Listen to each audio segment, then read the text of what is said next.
High friend, welcome to Arohi blogs. তো আজকে আমরা মাখা করব। আর এই যে আম আমরা নিয়ে নিয়েছি, গাছের আম। তো আমরা এরকম সাইজের 3টে আম নিয়ে নিয়েছি। এটা আমাদের গাছের আম।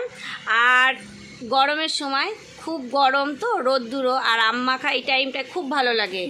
একদম সুন্দর ঝাল ঝাল, মিষ্টি মিষ্টি, টক টক। আরোহি খাবে বলে তো আরোহির মুখে এক্ষুনি বেড়ে যাচ্ছে। তো চলো আমরা কী করে আম মাখা করছি তোমরাও দেখো। তো ভালো লাগলে অবশ্যই চ্যানেলটিকে সাবস্ক্রাইব, শেয়ার এবং কমেন্ট করে। তো শুরু করা যাক আম মাখা।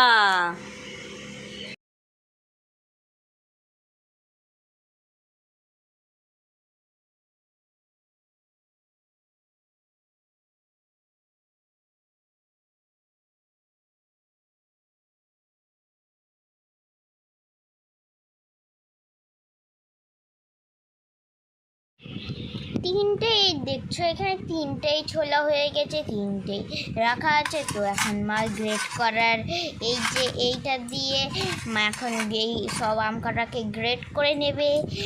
তো দেখুন আমরা কী করে গ্রেট করছে।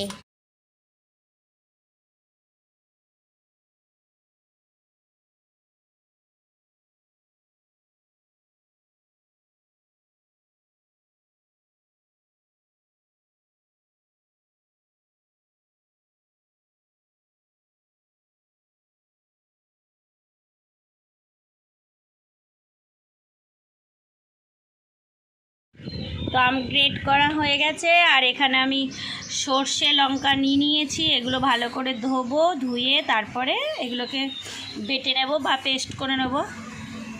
দিয়ে এখানে আমি সর্ষে পেস্ট করে নিয়েছি, এখানে চিনি নিয়ে নিয়েছি, এখানে লবণ নিয়ে নিয়েছি, আর এই যে আম গ্রেট করাই আছে। এবার আমি যতটা পরিমাণ লাগবে লবণ চিনি ততটা পরিমাণ দেব, দিয়ে এটাকে খানিক মেখে রেখে দেব, তারপরে খাবো। তো দেখি কেমন টেস্ট হচ্ছে।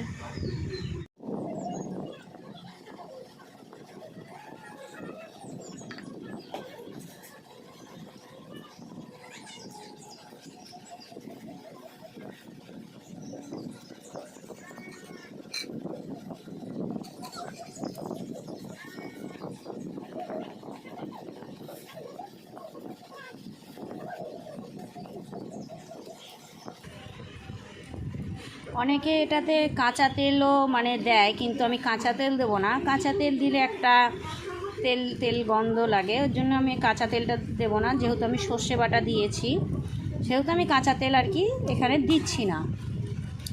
এটা মাখা তো আমি খুব বেশি চটকাবো না, কারণ সব গ্রেট করাই আছে। তো আমি এরকম মাখিয়ে খানিক এটাকে ঢাকা দিয়ে রেখে দেবো। চিনি যে আর লবণটা যে আছে ওটা খানিক গলবে, তারপরে এটাকে আমরা আর কি খাবো। এখন এটা মাখাই থাকবে। এটাকে আমি এখন ঢেকে রেখে দেবো। এই হয়ে গেল, সুন্দর করে রেখে দিলাম। এটাকে এবার ঢাকা দেবো।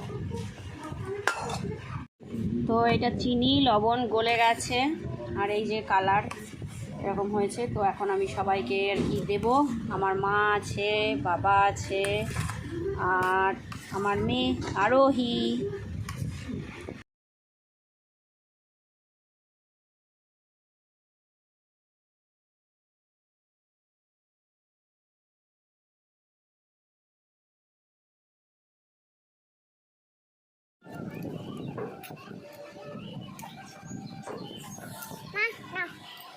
দেখো কেমন হয়েছে।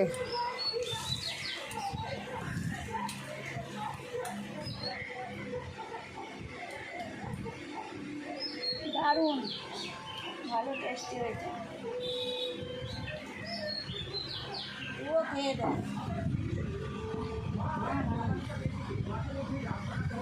তো মাও বললো ভালো হয়েছে। দেখি এবার খেয়ে আমি। কেমন হয়েছে বাবু?